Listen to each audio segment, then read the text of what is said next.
How's it going, everybody? It's time for my Wrestlemania predictions video. Um, I don't know if you guys have heard the news or not. I just heard today, but WWE may be shutting down after WrestleMania for a little while.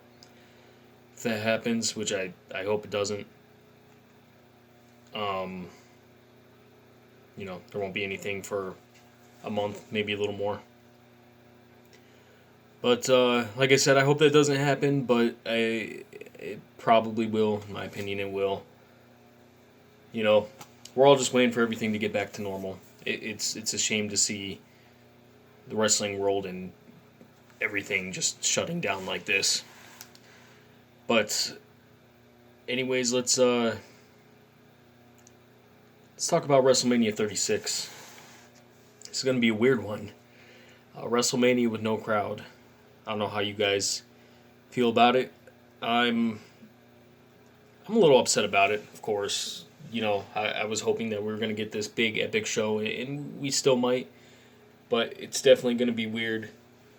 One of the things I'm afraid of about this show is a lot of the matches were pre-taped, and they're doing things like I don't know. I hear they're doing things in different locations, taping different matches in different locations. I just don't want to get something that's overly edited. Um, Kind of like, I don't know if you guys watched I don't know, SmackDown or Raw recently. Elias fell off of that platform, and it was so cheesy, man. It was so edited. I still want this to feel like a live sports event with a lot of theatrics in it, and we'll see. We'll see.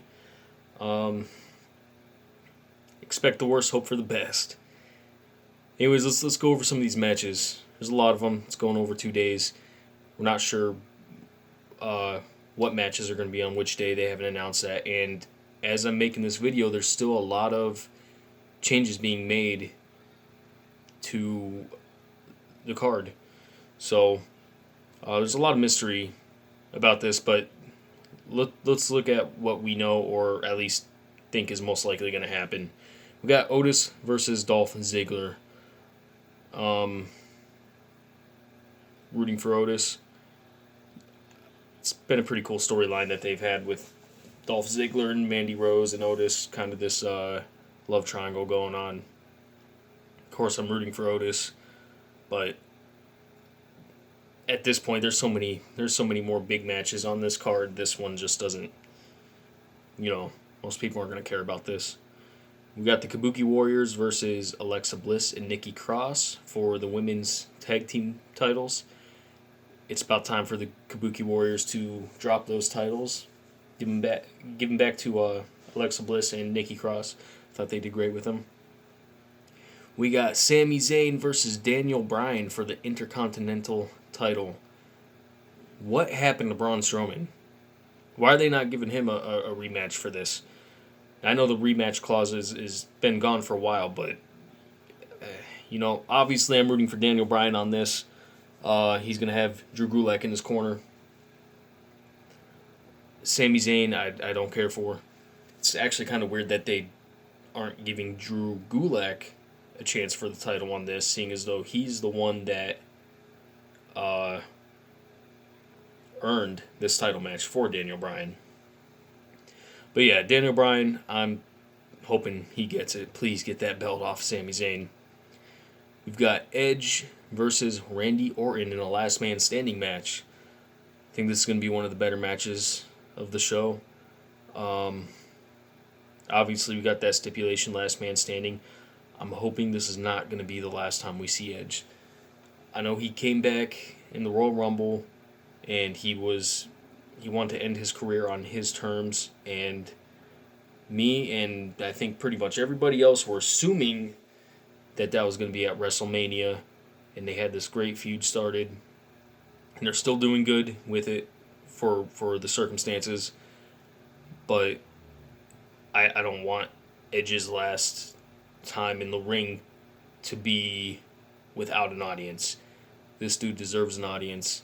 He deserves the biggest crowd he could possibly have. So I hope he comes back. Still, I hope this isn't the end of him. I don't know who's going to win this. Obviously, I mean, probably Edge, but who knows? Maybe if they want to keep the feud going a little longer, they will have Randy Orton win. We got Elias and King Corbin. I like Elias a lot. I'm hearing now that maybe he's not going to be at WrestleMania, so I don't know if this match is canceled or if maybe somebody's going to take Elias' place. It doesn't really matter either way. Their feud hasn't been going on all that long, and I don't think anybody cares about it too much.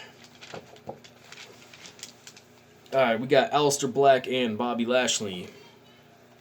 I don't like Bobby Lashley. I like Aleister Black. It's just a regular singles match just because. Aleister Black, I think he's going to win. He's got more momentum going his way, where Bobby Lashley is, the thing he's doing with Lana, that's all kind of fizzling out now. Street Profits versus Angel Garza and Austin Theory. Now, Angel Garza was supposed to be with Andrade in this match with Zelina Vega at their corner. Andrade, they said on the show that he had some rib injuries. Who knows if that's it? I don't know. I know they're giving the wrestlers this is all optional for the wrestlers doing this. I'm sure they could say, hey, I don't feel comfortable with this. I need to self-quarantine. And, obviously WWE is going to say, yeah, of course. So, who knows what the real reason why Andrade dropped out. But I don't really care for the Street Profits too much either. I don't care who wins this. The Street Profits will probably retain. With that being said, Austin Theory, for him being brand new in this, well, not in the wrestling world. He actually wrestled for, what was it? Evolution, I think. And held the title there, and then he went to NXT. But for him being new on TV and everything, I like him. He has good quality matches with everything he's had. A little bit soon for him to come up here on the main card. I thought that was kind of weird. Like, he just started in NXT not that long ago.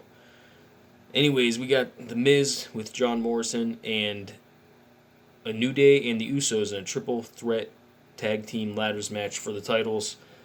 This is going to be good. I want The Miz and John Morrison to retain. And actually, I want to see John Morrison do some crazy stuff. The dude is a parkour expert, and we've seen him do some flashy moves. And with this being a ladder match, I want this to be... This is one of those times where I want this to be over the top. I want to see John Morrison do some crazy stunt. I'm hoping I get that. Kevin Owens versus Seth Rollins. Kevin Owens, I think, will win. At least I hope so. I don't care about their feud that much anymore. I really don't. I think Kevin Owens is doing a good job at it.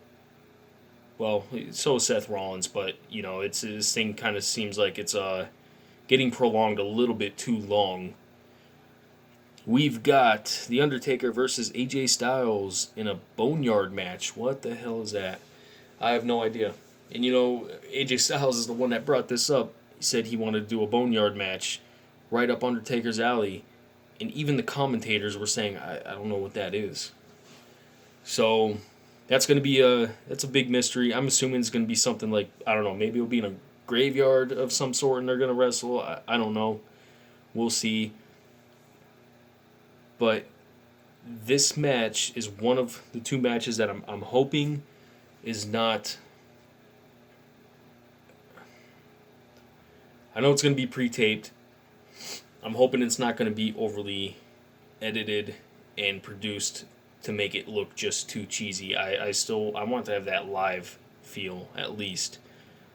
Same thing with the next match we're going to talk about. John Cena versus The Fiend for a Firefly Funhouse match. I don't know what that is either. I think it's going to be weird. Obviously, I want to see John Cena, and I want to see The Fiend. I want to see them wrestling. a Firefly Funhouse match. I don't know what to expect with this, so I hope it doesn't disappoint. But we'll see. We got Becky Lynch versus Shayna Baszler for the Raw Women's title. This is a hard one, guys. It really is. I'm such a big fan of Becky Lynch. But I feel like they're setting up Shayna Baszler to hold this title. You know, at the Elimination Chamber, she eliminated everybody, and that was such a horrible decision for them to make. But they're really giving her the momentum with all this. And really, what has Becky Lynch done lately, except for, she attacked her once during an interview, and I mean, other than that, we see her here and there driving her big semi truck now. Whatever. We got Goldberg versus Roman Reigns. I don't know if this is still going on. I hear Roman Reigns dropped out because he wanted to self-quarantine. Obviously, he has pre-existing medical conditions.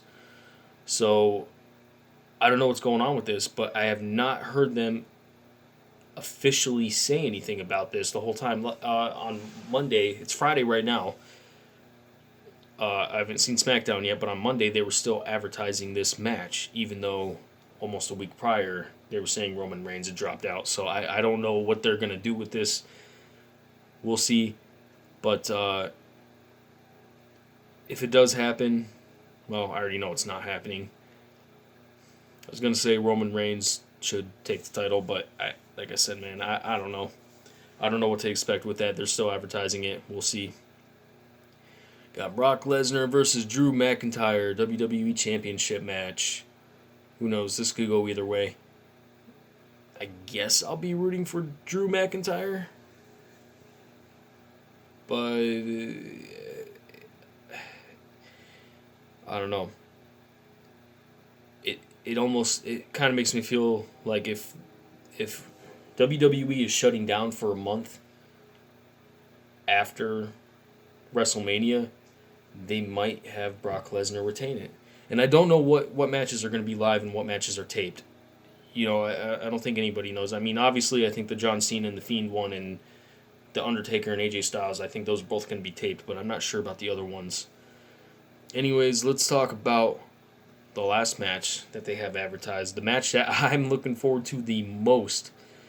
Rhea Ripley versus Charlotte Flair for the NXT title.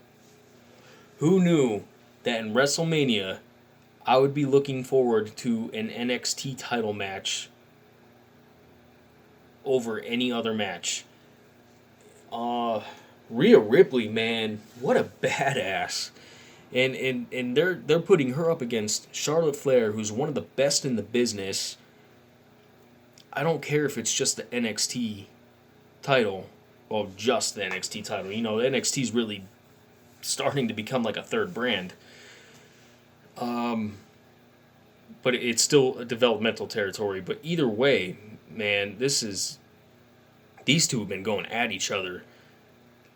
And some of it's real subtle and some of it's not, but there's so much going into this feud. I can't wait, and it's weird because I can't see either one of them losing. I love Charlotte Flair and Rhea Ripley both. I think Rhea Ripley's going to keep it. I really do. Charlotte Flair's had a lot of moments, and she's got a lot more moments to come. But Rhea Ripley she's going to be big, and she's going to be big fast, and she's going to be big for a while, and they're giving her that push right now, showing that she's a badass. I can't wait for this match. This is the match that's selling the show for me. So, anyways, let me know what you guys think about this WrestleMania coming up. It's going to be weird. I'm hoping for the best. I really am. This isn't ideal. It's not what I wanted for WrestleMania 6. I mean, the card is fine, but just the conditions that they're going to be wrestling in, it's not what I was hoping for. But with that being said, I have a lot of trust in WWE, so maybe they could pull this off, and be a decent show. That's what I'm hoping for. I'm just hoping for a decent show. I want something that's going to take my mind off of everything going out there in the world and put me in the WWE universe again. So let me know what you guys think. Let me know what your predictions are. And if you want to talk wrestling, go ahead and comment. Subscribe, do what you guys do, and we'll see you back for my reaction videos. There's going to be 2 of them because it's taking place on Saturday and Sunday. So, yeah, part 1 will be tomorrow, right after the first day of WrestleMania, and part 2 will be Sunday, right after it's all finished. So, like, subscribe. We'll see you guys next time.